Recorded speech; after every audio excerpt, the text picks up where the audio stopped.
If you are having challenges during brooding, then this is the right video for you. Practically, there is no single key success to brooding, but paying proper attention to these 7 keys to successful brooding management will give you the desired result you so much need. The truth is that if you fail to get it right by achieving optimum growth during brooding, that loss can never be made up later in the grow-out phase. Mind you, a few hours of poor brooding conditions during brooding can have great and negative effect to the whole bird performance. For this reason, checking your chicks per hour is the key, especially in the first 3 days, and as the days goes by, lesser attention is required. Don't skip, because at the end of every successful point, there is a very important tip you don't need to miss. Ensure to subscribe and turn on the bell icon so you don't miss interesting video like this one. Give this video a like, comment and share for others to benefit. Without wasting your time, let's dive into the main cocoa. 1. Temperature control. This is the most critical aspect during brooding because at this age of the chicks, they do not have feather covering to control their body temperature. This is the major reason external heat is being given in the brooder house, as the ability of the bird to regulate its temperature in an effective manner will directly affect its ability to grow proficiently. Even with temperature monitors, a good farmer or farm manager will always monitor his chicks and makes appropriate adjustments where needs arises. And on a more serious note, do not expect temperature adjustment to fix every problem every time. Though temperature is the most commonly monitored and controlled condition in poultry houses, especially during brooding, but other breeding factors also plays an important role to the chicks to improve performance. A very practical way to check chicks' behavior to know they are getting the required heat is if they spread out all over the pen or house. Then the temperature is well and evenly distributed. Then, if they huddle close to or under the heat source, this is an indication that the temperature is inadequate and there is need to increase it. But if they move to the extreme, far away from the heat source, this is an indicator that there is excessive heat, and in this process, it is either the heat source is removed, lowered, or the door is open for fresh cool air to come in. The last point is that once you notice that chicks huddle to one side, this implies that there is drought and there is need to expand the space. One important point I want to share with you at this point is that I always advise farmers to preheat the brooder house 24 hours before the arrival of your chicks.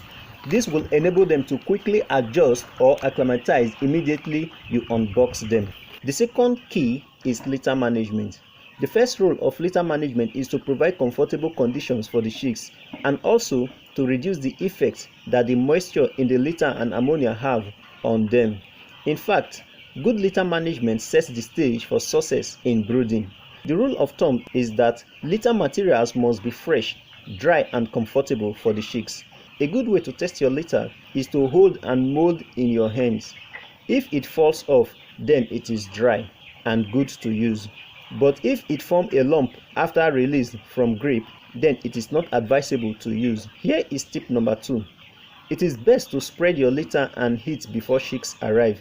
Any caked litter should be removed as soon as possible, as accumulation of caked litter could lead to ammonia buildup, especially when there is poor ventilation. This then leads us to the third key to successful brooding in poultry, which is ventilation. Ventilation. This is as important as all other factors during brooding. Even with the heat provided to chicks, they still need ventilation at some point. At some point, especially when you notice chicks' irrational behavior and there is ammonia buildup, allowing free flow of air either by creating an opening or just simply opening the door of the pen will be very helpful. And minimum ventilation should be used during brooding.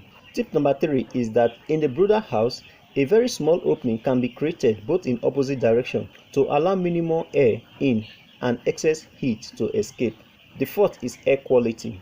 This is where ammonia comes in. Excess ammonia with too high or too low relative humidity can become a serious problem.